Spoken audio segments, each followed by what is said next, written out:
Hiya guys, weekend's here again. Hope you've had a good week. I hope you've earned a few quid. We're back. It's Widley Fantasy Football Game Week 4 review. The international break is upon us. It means I can do this video in two parts. Number one, because I'm just too excited. I want to get my news out there for you guys. Part two, I need to be patient and not do any transfers until post-international break. Because I know if I bring someone in now, they're going to get injured and then it's just not going to go well for me. So I'm going to be patient and I'm going to release this in two parts so we can cover, firstly, number one, the review. First, I think we should talk about the Premier League weekend. What a weekend it was. It was full of highs and lows, emotional ups and downs. It was full of goals. West Ham winning again, Tottenham scoring 5 goals, Manchester City scoring 5 goals, Nottingham Forest with a famous victory at Stamford Bridge, Bournemouth Brentford 2-2, Brighton beating Newcastle 3-1 as well. Very, very, very exciting games all throughout the weekend. Finished off with that Arsenal versus Manchester United game. Where has it left us?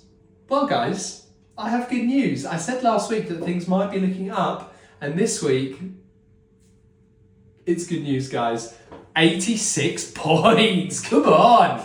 86 points, I'm buzzing about this, okay? My highest game week by far, and the best bit of it all, I'm above the average, because I've been below every week, so I'm above this time. I mean, we all know why I've got so many points, because everyone else has also got so many points because of this same dude, but we'll cover him in a second. But let's start the leagues. Now, again, after having a good week, this game, it just gives you the ups and downs, yeah? You can see here, my leagues, we're seeing some greens. We're seeing some progress. I'm moving up the tables, guys. Might just be by 1 or 2 positions, but greens, not reds, for the first time.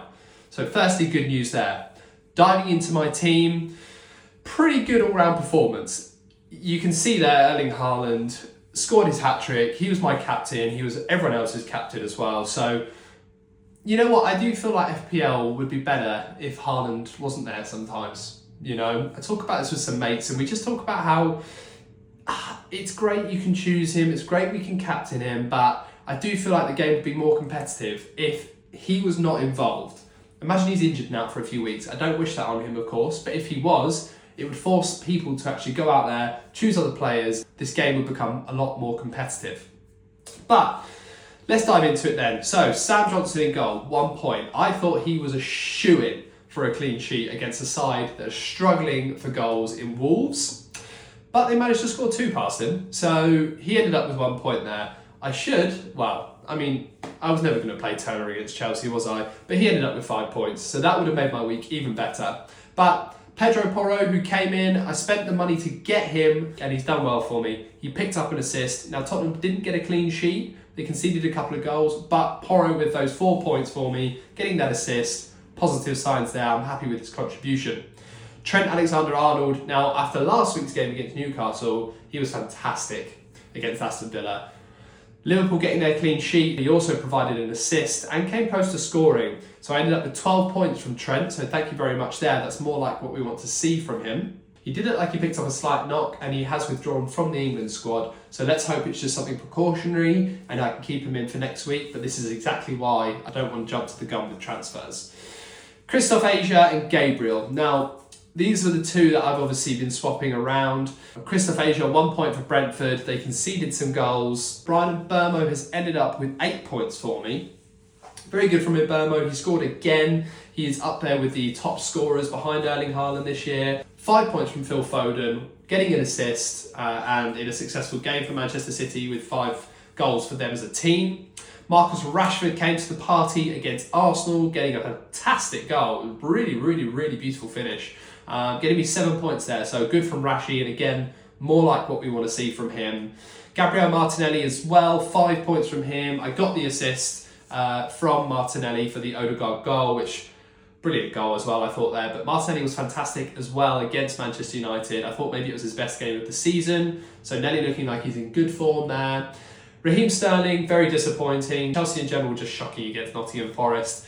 As well as Nicholas Jackson, just 1 point from my vice-captain up top. He had a blaring chance that he had to put in the back of the net. a shot from the 6-yard line. I just had to score it, but he didn't.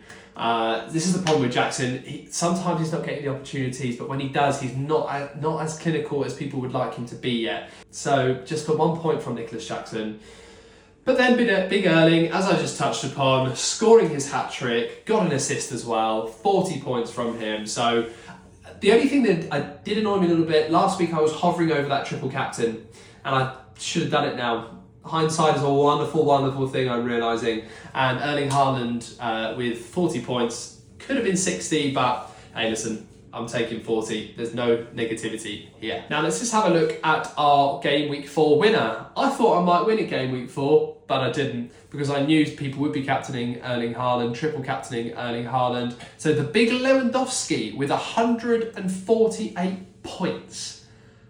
That is a lot of points. At midfield, Heung-min Son, 20 points from him, again scoring a hat-trick there. Marcus Rashford 7, Szoboszlai with 10, and Burmo with 8. And then look at that attack as well. Erling Haaland, triple captain. So he's ended up with 60 points from the league.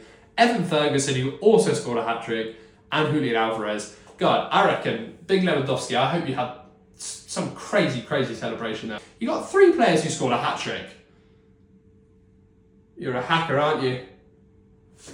You're a hacker, big Lewandowski, I know it.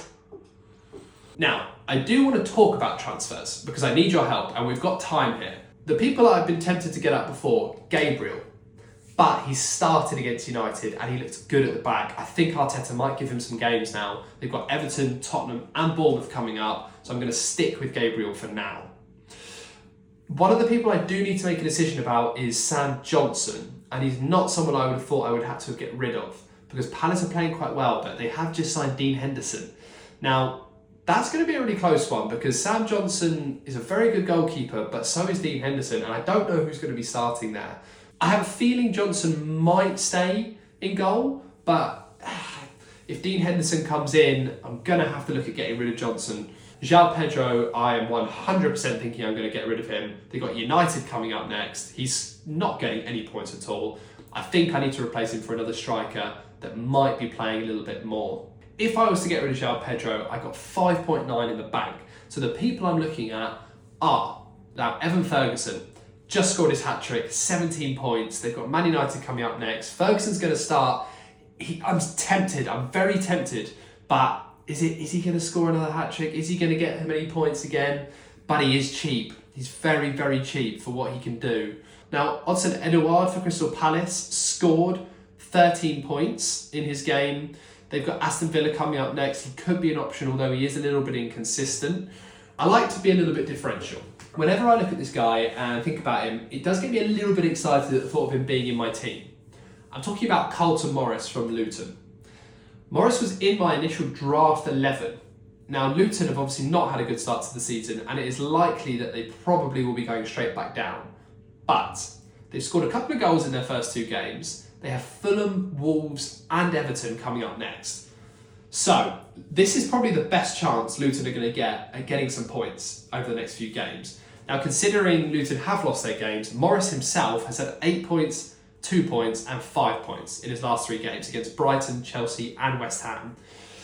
He's only selected by 1.4% of people and he's 5.5 million. I think this is the guy that I may use to bring in and get rid of João Pedro. I'm tempted to bring him in just for these next few weeks. I'm excited at the prospect of that. And if it's a differential and it pays off, I'm going to feel like a king. Let's talk about if I need to replace Sam Johnson. Ideally, I do not want to spend any money. So I have a choice on getting rid of João Pedro or getting rid of Sam Johnson. One of them being Mark Flecken at Brentford. And he has 4 points, 4 points and 2 points in his last 3 games. They've got Newcastle, Everton and Nottingham Forest coming up. Now, Burnley